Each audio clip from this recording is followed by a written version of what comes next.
देख रहे हैं आप, मैं हूं आपके साथ शिखा शर्मा और इस बुलेटिन में मेरे साथ मेरे सहयोगी अनूप और अंजलि भी रहेंगे। लेकिन बड़ी खबर के साथ बुलेटिन की शुरुआत करेंगे। आपको बता दें कि कांग्रेस नेता दीपक सिंह नाराज हो गए हैं केएल शर्मा को टिकट दिए जाने से। अमेठी से केएल शर्मा को प्रत्याशी के तौर पर उतारा गया है कांग्रेस की तरफ से, जिसकी वजह से कांग्रेस नेता दीपक सिंह नाराज हो गए हैं और उन्होंने अपना फोन भी बंद कर लिया है। ये बड़ी खबर आपको बता रहे हैं। देखिए किस तरीके से काफी दिनों तक तो सस्पेंस रहा और उसके बाद अब जबकि प्रत्याशी के नाम का ऐलान कर दिया गया है, यानी कि राहुल गांधी अब अमेठी से नहीं उतर रहे हैं, वो रायबरेली से नामांकन दाखिल करेंगे।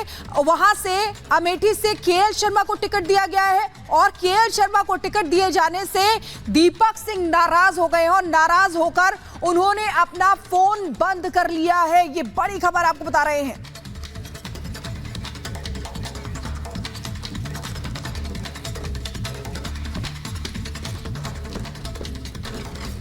और देखिए एक और बड़ी खबर का भी रुख करेंगे और बड़ी खबर अमेठी से जुड़ी हुई है। अमेठी से केएल शर्मा को कांग्रेस ने टिकट दिया है, जिसके बाद वो बोले कि 40 साल से जनता की सेवा कर रहा हूं, एक छोटे कार्यकर्ता को बड़ी जिम्मेदारी दी गई है। बड़ी खबर आपको बता रहे हैं। देखिए अमेठी की सीट पर केएल शर्मा का नाम फाइनल हुआ, उसके बाद जहां नाराजगी दिख रही है कांग्रेस नेताओं में, तो वहीं केएल शर्मा कह रहे हैं कि 40 सालों से क्षेत्र की सेवा कर रहा हूं, राहुल गांधी भाग नहीं रहे हैं, छोटे कार्यकर्ताओं को बड़ी जिम्मेदारी दी गई है। ये बड़ी बात केएल शर्मा कह रहे हैं। राहुल गांधी का बचाव करते नजर आ रहे हैं, क्योंकि राहुल गांधी को अमेठी से चुनाव लड़ना था, लेकिन वो रायबरेली पहुंच गए। उसके बाद अब केएल शर्मा उनका बचाव करते नजर आ रहे हैं। सबसे पहले तो कांग्रेस पार्टी का आभारी हूं, जिन्होंने एक छोटे से कार्यकर्ता को इतनी बड़ी जिम्मेवारी के काबिल समझा। मैं आदरणीय खड़गे जी का, आदरणीय सोनिया जी का, आदरणीय राहुल जी का, आदरणीय प्रियंका जी का तहे दिल से आभारी रहूँगा, क्योंकि मैंने 40 साल इस क्षेत्र की सेवा करी है।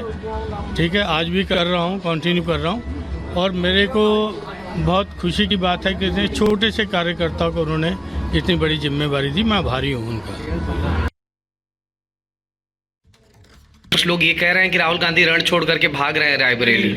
ऐसा नहीं, राहुल जी रण छोड़ने वाले नहीं हैं और वो पूरे हिंदुस्तान की लड़ाई लड़ रहे हैं। ठीक है, ये मैं आपकी जीत का मार्जिन क्या रहने वाला है? यहाँ की जनता के ऊपर रहेगा, इसका प्रेडिक्शन कोई भी नहीं कर सकता।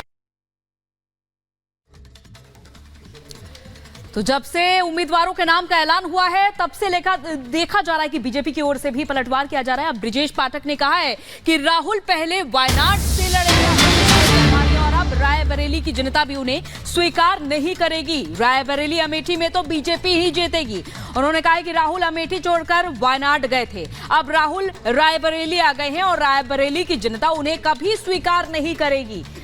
तो जैसे ही अमेठी और रायबरेली की सीटों पर उम्मीदवारों का नाम का ऐलान हो रहा है, तमाम जो कयास थे उस पर विराम तो लग चुका है, लेकिन अब सवाल तो हर किसी के जहन में है कि आखिर अमेठी छोड़कर क्यों भागे राहुल गांधी। तो इधर तरह तरह की प्रतिक्रियाएं भी सामने आ रही हैं बीजेपी की ओर से। रायबरेली अमेठी प्रचंड बहुमत के साथ बीजेपी जीतेगी। राहुल गांधी जी अमेठी से पलायन करके वायनाड गए, वायनाड से आकर के रायबरेली में उत्तर प्रदेश की जनता, रायबरेली की जनता समझ चुकी है ये रणछोड़ दास लोग हैं। ऐसे लोगों को रायबरेली की जनता कभी स्वीकार नहीं करेगी।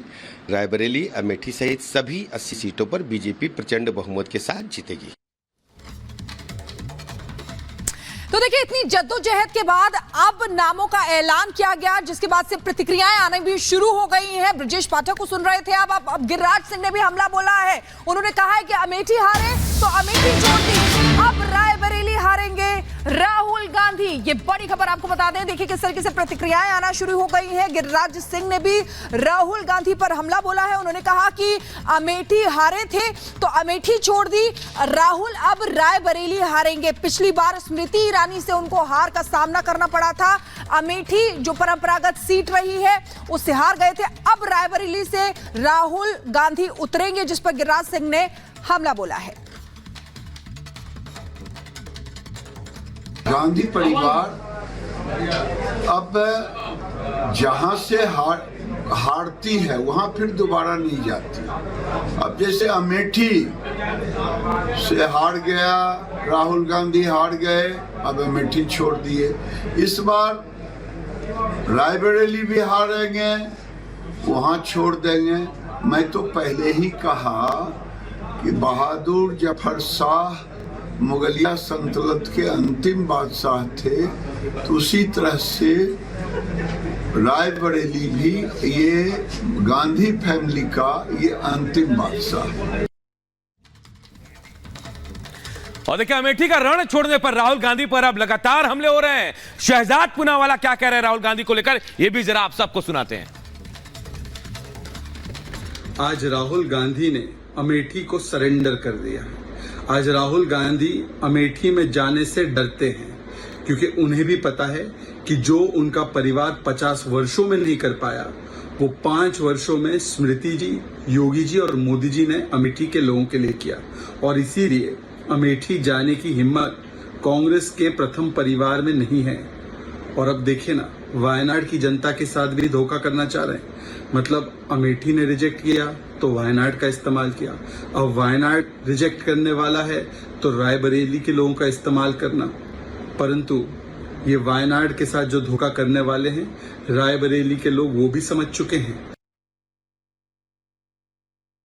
गांधी परिवार अब जहां से हार क्योंकि एक तरफ रॉबर्ट वाड्रा जी भी टिकट मांगते थे, दूसरी तरफ कांग्रेस की मांग प्रियंका जी के लिए भी थी, लेकिन उनकी लिस्ट में कहीं बहन का नाम नहीं आया है। ये अपने आप में दिखाता है कि कहीं ना कहीं कुछ ना कुछ कांग्रेस पार्टी में चल रहा है और ये अब देश के सामने खुलकर बात आ गई है। अमित शाह जी का कहना है कि सीए के अंदर जो पहली सिटीजनशिप है वो इस महीने दे दी जाएगी, लास्ट डेट से पहले। वर्षों पुरानी मांग कि जिन लोगों को पाकिस्तान, अफगानिस्तान, बांग्लादेश से धर्मांतरण के लिए मजबूर किया गया, जिनके ऊपर अत्याचार किए गए और जिन्होंने भारत में आकर वर्षों तक यहाँ की नागरिकता का इंतज़ार किया, 2014 से पहले आए हुए ऐसे लोगों के लिए भारत सरकार ने, मोदी सरकार ने सीएए का कानून बनाकर उनके साथ न्याय करने का कार्य किया। अब वो शुभ घड़ी भी आने वाली है जब उनको नागरिकता मिलने वाली है। प्रज्वल रेवन्ना जर्मनी चले गए हैं, आपको नहीं लगता सरकार इस पर बैकफुट पर आ जाएगी? निश्चित तौर पर कांग्रेस की सरकार हाथ पे हाथ धरकर बैठी रही। कानून व्यवस्था कर्नाटक में चरमरा गई है। जब एक कांग्रेस के काउंसलर की बेटी की दिन दिहाड़े चाकू घोंप पर हत्या कर दी जाती है, चाकू से उसका गला रेत दिया जाता है और वो काउंसलर कांग्रेस से है, लेकिन कांग्रेस की सरकार उनको भी न्याय नहीं दिला पाती। वो सीबीआई मांग करते हैं। बेंगलोर में बम धमाका होता है, वहाँ पर जांच में आतंकवादियों को पकड़ा नहीं जाता। कर्नाटक की जनता को फिर न्याय नहीं मिलता। एनआईए उन आतंकवादियों को ममता के गढ़ से गिरफ्तार करती जहाँ पर ममता बनर्जी के राज्य में उनको पनाह मिलती है।